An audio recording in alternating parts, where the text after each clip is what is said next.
Joshua chapter 1, verses 1 through 9. After the death of Moses, the servant of the Lord said to Joshua, son of Nun, Moses' aide, Moses, my servant, is dead. Now then, you and all these people get ready to cross the Jordan River into the land I am about to give to them, to the Israelites. I will give you every place where you set your foot, as I promised Moses. Your territory will extend from the desert to Lebanon, and from the great river, the Euphrates, all the Hittite country, to the Mediterranean Sea in the west. No one will be able to stand against you all the days of your life. As I was with Moses, so I will be with you. I will never leave you nor forsake you. Be strong and courageous, because you will lead these people to inherit the land I swore to their ancestors to give them. Be strong and be courageous. Be careful to obey all the law my servant Moses gave you. Do not turn from it right or to the left, that you may be successful wherever you go. Keep this book of the law always on your lips. Meditate on it day and night, so that you may be careful to do everything written in it. Then you will be prosperous and successful. Have I not commanded you? Be strong and courageous. Do not be afraid. Do not be discouraged, for the Lord your God will be with you wherever you go.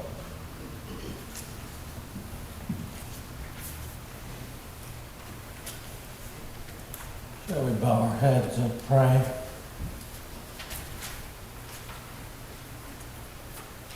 Lord, may the words of my mouth and the meditations of our hearts always be acceptable to you, for now as always you are our strength and our Redeemer. Amen. In the Hispanic culture, as you may know, it is common for boys to be given the name Jesus, only it is pronounced Jesus, with the accent on the last syllable. Now, there is a large Houston church with which I'm familiar. The maintenance department is, in that department is a lovely man with this very name. One day he had been doing some painting in one of the secretary's offices, and the other night, another night after a meeting, I went by that office to get my coat when I noticed that the office door had been painted. It was left open to dry, and in the hall he had posted a note which read, "Sir, do not close the door. Jesus." Like your reaction, my first reaction was to smile, but then quickly a truth began to penetrate my consciousness, as if there was a message in that simple note that I needed to hear. Nobody is more aware than I that there are areas in my life to which I have closed the door. The door has been closing, I must admit, and I'm uncomfortable about it. It has to do with my own spiritual journey, a process which is always in flux. Lately I've been trying to do things by myself, not letting God in. So the sign really spoke to me, particularly as I was beginning to work on a sermon. I had been thinking about courage and what it actually is, how to get it. I am big on courage. We all need it. From the French and Latin cur, meaning heart. To discourage means to rip the heart out of. To encourage is to put the heart back in. I had read this passage in the book of Joshua, the very beginning. Be strong and courageous. Do not be frightened or dismayed. For the Lord your God is with you wherever you go. Bringing God into the process makes us stronger and more self-confident, I believe. I thought, and still do think that when we involve God in our decisions, our actions are more likely to be wiser, and we will see and realize better results. Yet I was painfully aware that I had been too headstrong lately, trying to do things on my own and excluding God. I needed to read that sign again. Sir, do not close the door. Jesus. Well, I ask you, in what areas of your life do you need more courage? Where should you muster up the courage to do something you know you need to do? The Broadway show The King and I has a suggestion for meeting our fears with courage. I saw that on Broadway years ago at the Uris Theater. Yes, Yul Brynner did the role as he did in the movie. Well, the delightful song, Whistle a Happy Tune, you might recall it. It suggests that we do just that, whistle a happy tune to show that we are not afraid. I once knew a woman at a church I used to serve in Brooklyn who put a spiritual twist on this concept because she didn't want fear to prevent her from coming to evening meetings at the church as she walked home through some dangerous streets in Brooklyn. So what she would do is she would sing hymns, sometimes out loud. She felt this not only shored up her courage on the inside, but also fended off anybody who might want to harm her. In this way, interestingly, she was strengthened by the Spirit. There is another Broadway play that comes to mind, Damn Yankees. Called the song, You Gotta Have Heart. Lots and lots and lots of heart. This song play is always sung with gusto, loudly.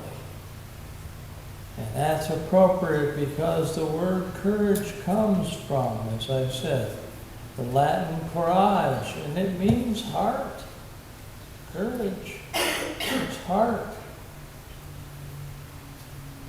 When we put our hearts into something, we find we have the courage to do what we need to do. At one point, Jesus said to his disciples who were discouraged in their attempts at prayer, he simply said, do not lose heart. Jesus knew that if the disciples believed in themselves and in God's interest in them, they would be heartened. They would have the courage to live effectively and even confidently. If there's any great sin that we create for ourselves, it is that we don't have enough confidence in ourselves. Too often we are like shrinking violets, not showing the real fullness of who we are. think now, answer for yourself. Do you know who you really are? Do you know where you really come from and what you're all about? Are you aware of the strength, the talent, the gifts that are in you? Do you experience how unique you are?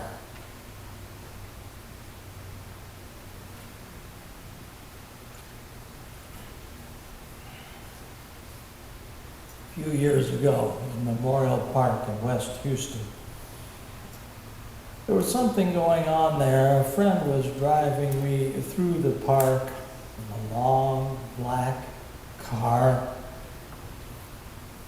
and we had stopped on the circle road there. Nobody could get through for a moment, and I was curious. A little boy came up to the car, looked at the long black car, came up to me on the passenger side, put his hands up to the window, and he said, "Hey, mister, are you somebody?"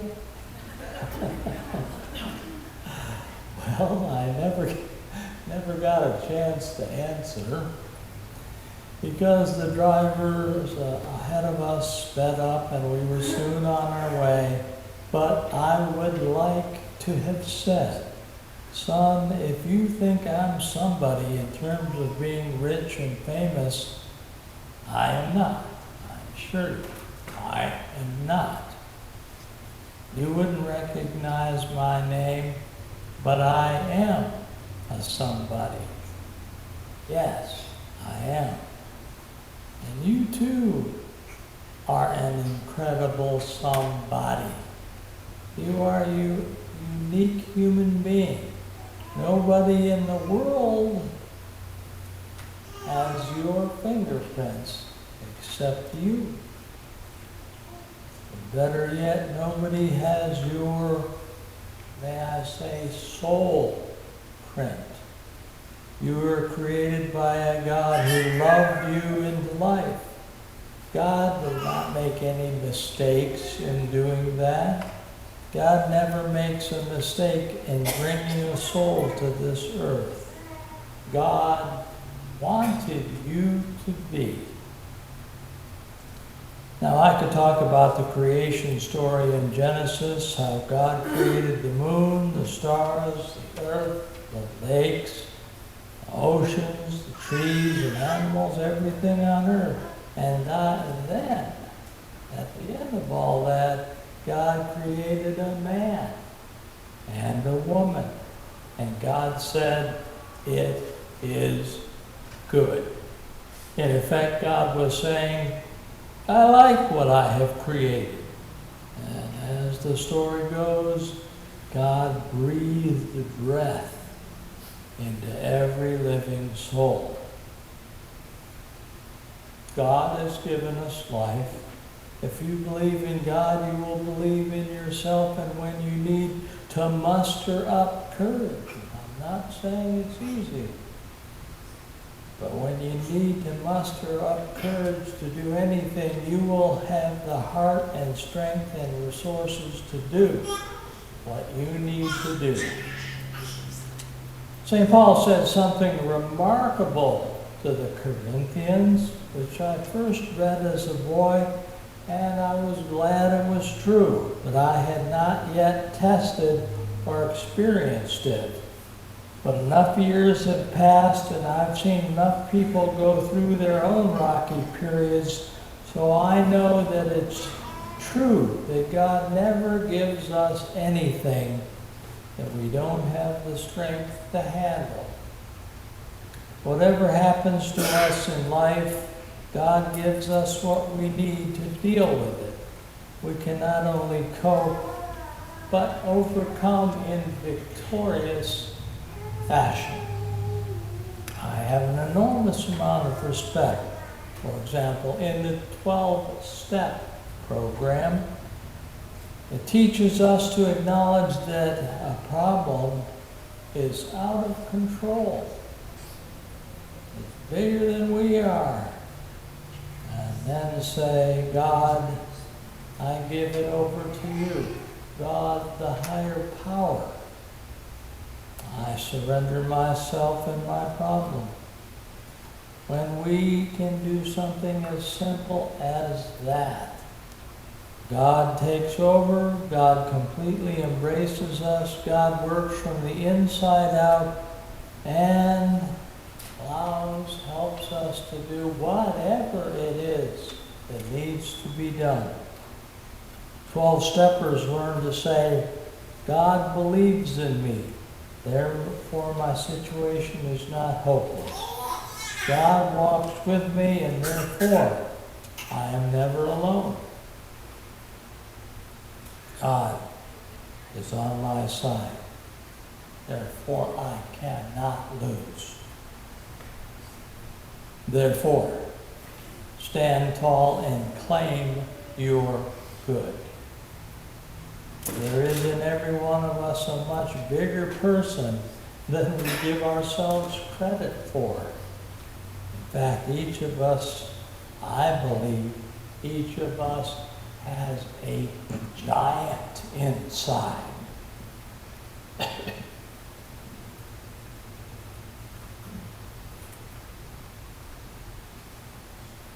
Think back. How did young David, when he confronted Goliath, how did he have the strength to overcome that gigantic Philistine warrior? Well, because the little 12-year-old boy was facing this formidable foe. With God within, he, David, became 10 feet tall. The book of Joshua begins after the death of Moses. The Israelites were about to enter the promised land with Joshua as their new leader. God said to Joshua, "As I was with Moses, so shall I be with you. I will not fail you or forsake you. Only be strong and very courageous, being careful to act in accordance with all of the law that my servant Moses commanded you." And God finishes with these beautiful words I've been thinking of as my inspiration for this sermon. I quote, "I hereby command you, be strong and courageous. Do not be frightened or dismayed, for the Lord your God is with you wherever you go." In a sense, God is saying to Joshua, stand tall, claim your good. And Joshua went forth and he did that. I remember a while back a Houston business man in his office. He was a man of great faith and achievement, and seeing a huge sign on his office wall, I recall it, the sign that said, "Lord, there isn't anything that together you and I cannot accomplish today."